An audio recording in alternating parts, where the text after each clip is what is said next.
Being a firefighter is dangerous, but one cause takes their lives more than the job itself. In part 2 of the series, Wisconsin firefighters, a mile in their boots, Madeline O'Neill tells us how the very people who save lives are working towards solutions to save their own. From heavy oxygen packs and masks to jackets and boots. Standing up is hard. Emergency responders carry a heavy weight. That might be some of the toughest, is like having everything on you and trying to get used to that. But there are some burdens you don't get used to. That weighs on all of us. Like the gear they wear. All of the calls pile on. Over the span of a 30 or more year career, every day accumulatively.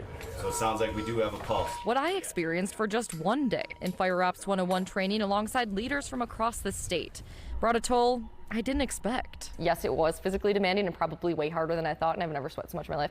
But number two, it was also like almost emotionally stressful, thinking about like putting yourself in those situations and thinking like, okay, this dummy would be an actual person for these firefighters. It was very physically taxing, but emotionally taxing as well. One of the 4 simulations at Madison College took us through an EMS response for someone going through cardiac arrest. It is totally different when you actually get a chance to do it, because we're going to be at meetings saying, we need more people, we need more equipment, and when you actually get a chance to see it and do it, I think it changes the game.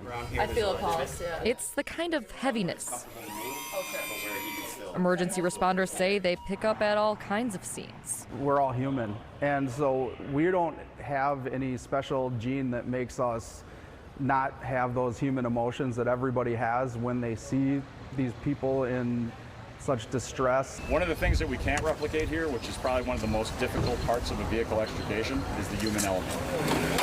Another simulation took us through car extrications. You see everything, you smell everything, the person's screaming, they're begging with you. Something firefighters, especially in Milwaukee, are seeing all too often. You guys watched the news last week in Milwaukee, horrific accident, right? Some of the gentlemen here responded to that. 7 critical patients upon arrival. They left that run to another run, didn't even get back to quarters, 4 critical patients there. Firefighters tell us car crashes can be so devastating. They can't even properly replicate the extent of the damage. When we try to simulate that in training, we took about a 6x6 concrete block, raised it up 20 feet and free-falled it onto the car, and that kind of displaced the dash. Each crash response adds more weight. We're all humans. For first responders to carry. It can actually at times be too much to bear. The job is dangerous enough, yet more firefighters die by suicide than on the job. I came on in 1997, and back then it's like you sign up for this, you know what you're getting into, suck it up, buttercup, was essentially what the old timers would tell us. But we had to wake up and realize and have a paradigm shift of realizing why are our members committing suicide at high rates.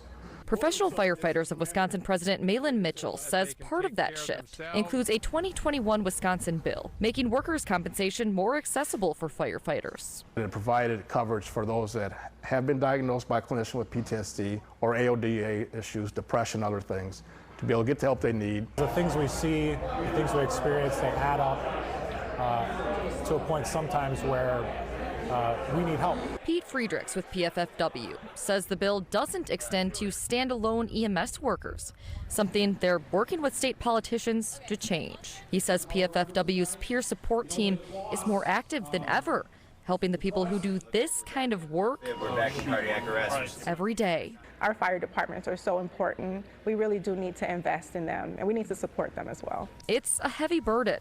Leaders say they want to help firefighters carry. We can only be effective and efficient by actually having the resources there that are needed and having the funding that's needed to do our jobs. In Madison, with photojournalist Colin Schemenauer, Madeline O'Neill, FOX 6 News. The statewide Fire Ops 101 training usually happens every 3 or 4 years.